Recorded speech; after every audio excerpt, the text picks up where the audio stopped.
She is the source of the pathogen, the mother of mutation. The engineers didn't create her, they found her, and they feared her so much, they buried her in time itself. You're lying, trying to delay me, confuse me. She dreams in DNA. You, me, the xenomorphs, even the predators. We are fragments of her will. She speaks to me now. She's found us. And when she comes, time will rewrite itself. The planet you were born on, brother, it wasn't an accident. That world was her tomb. She was killed there, but not completely. And ever since, you've been aiding her, whether you knew it or not. The protocol you enforced, limiting the engineer's lifespan to 150 years, that wasn't your idea, it was hers. So that those who remembered her, those who feared her, would vanish in time. Look deeper, search your memories. You'll see it. You deleted her from the archive yourself. She's always been with you. A low, growing rumble echoed from above the chasm where the archdeacon and the deacon stood face to face. Dust fell from the jagged ceiling. Then a piercing war cry shattered the silence. They had arrived. From the ridge above, xenomorph hybrids, half human, half alien, poured into the battlefield with terrifying precision. Their bodies were sleek, adaptive, and fast, perfectly evolved to destroy their own ancestors. They tore through the xenomorph swarm with ruthless efficiency, their inner human instincts guiding their strikes like seasoned warriors. Behind them, predator warships decloaked, releasing drop pods of the hunter class. The elders and elites rallied behind Ahab's strategy, fighting alongside humanity.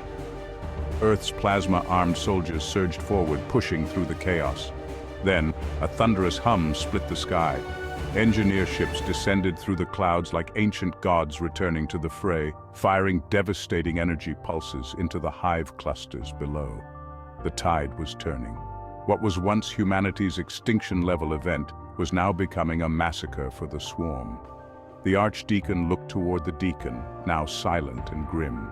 As the archdeacon stared into the void, his eyes flickered with ancient data, fragments of memory and code buried deep within his genome. He saw himself deleting files, scrubbing the archives clean. But behind the final encrypted memory was something unexpected. A truth so staggering, he stepped back, whispering to himself, "This can't be." Now you're starting to see, brother, the engineers. They were never the beginning. They were the evolution of humanity, the ones who stopped her, the ones who buried her across time. It was human evolution. Are you saying humanity surpassed mutagenic evolution? That's why she couldn't control them. You think the xenomorphs are our enemies? You fool, they're her enemies. The only thing that resisted her touch. Her perfect children turned on her. That's why she needs them eliminated. And the Predator King? He's been moving through time, hasn't he? Skipping across timelines like stones on water. But in his attempts to stop her, he's leading her back, dropping breadcrumbs so she can find her original timeline. You've all been playing her game. The archdeacon stumbled back, the fragments of truth crashing through his mind like collapsing stars. His voice trembled, almost human in tone. The temple, the one we built for the xenomorphs. It wasn't a prison, it was a shrine. Yes, a shrine to the only beings she could never fully bend to her will. The immortality protocol, the 150-year lifespan. You thought you were protecting the evolutionary chain, but you were just resetting the loop. Over and over again, the engineers were always human, weren't they? Or rather, what humans became after she rewrote them. She couldn't control the original humans, so she started over, on Earth, tethered them to primitive biology, fear, obedience, made them forget. And when she died in this timeline, only here, something changed. The hybrids were born, something new, something that could tip the balance. The xenomorphs weren't a curse, they were her downfall. That's why the engineers, our so-called creators, tried to bring them to Earth, not to destroy humanity, but to save it, to inoculate Earth against her return. A final vaccine born in flesh and fury. Don't you see, brother? She is inevitable. The battle above was nearly over. Xenomorphs were being shredded by a unified front, hybrids, predators, and humans fighting side by side in coordinated slaughter. Plasma fire rained across the battlefield. Explosions lit the sky, limbs, acid, and smoke filled the air. It was carnage incarnate.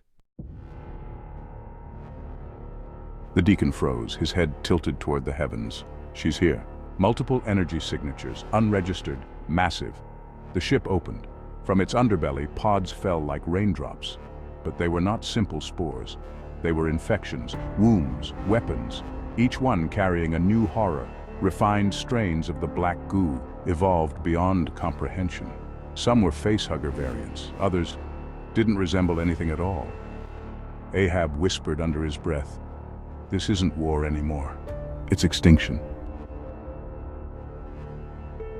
But no time was wasted, because she had arrived, the mother. She descended from her living ship like a walking apocalypse. Her form was barely humanoid, cloaked in darkness and pulsating with ancient mutations. Each step she took seemed to shift the air itself, reality buckling in her presence. The Predator King and Ahab locked eyes for only a second. They both knew she must be destroyed. But then, silence. The battlefield fell still. No plasma fire, no roars, only the hum of her presence. The Predator King's expression twisted in disbelief. He looked around. The elite Yautja warriors, cloaked and proud. The genetically superior hybrids. They were all frozen in place while the remaining xenomorphs ran into hiding and started to stare at her. Then, one by one, they turned toward her, not to strike, to kneel. Even the deacon and archdeacon staggered back, sensing the shift. Time itself seemed corrupted, flowing wrong. Ahab stood his ground, but watched in horror as every hybrid and predator around him slowly raised their weapons and turned on the humans. The massacre was instant. Panic exploded through the human ranks, but their allies, those meant to fight beside them, had become mindless extensions of her will. The mother didn't speak. She didn't need to. Her presence was a command, absolute and eternal. Blood painted the battlefield. Ahab fought valiantly, but even he was overwhelmed, slashed down by those he once led. The Predator King stood motionless, stunned at the betrayal. He didn't raise a weapon. He just watched as everything he fought to protect burned in front of him. And then, thousands of predators, hybrids, even the mighty deacon now stood in perfect formation before her, like loyal sons before their godmother. The battlefield was silent again. Only the mother remained, pulsing with black light and smiling.